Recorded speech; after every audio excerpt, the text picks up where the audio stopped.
काचे अबिया तुड़ला हो पापा अंगनवा कैला हो सुनावा अंगनवा कैला हो सुनावा सुनर धिया भी यहला हो पापा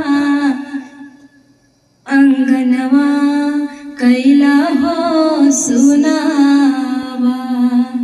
अंगनवा कैला हो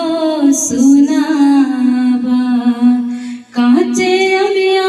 तोड़ला हो पापा अंगनवा कैला हो सुनावा अंगनवा कैला हो सुनावा। अरे रोज रोज कहला हो पापा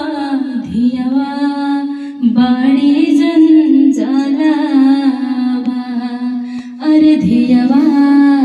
बाड़ी जंजालावा अरे एको दिन ना कहला जी पापा तुहिया बाड़ी जंजालावा पातोहिया बाड़ी जंजालावा काचे अबिया तोड़ला हो पापा अंगनवा कैला हो सुनावा अंगनवा कैला हो सुनावा।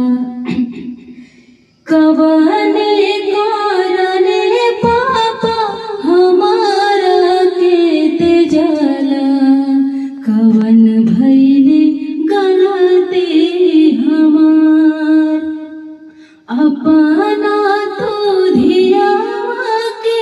कैला पराई छूटल जाता घर परिवार हो कवने कारणे पापा हमारा के तेजला कवन भइले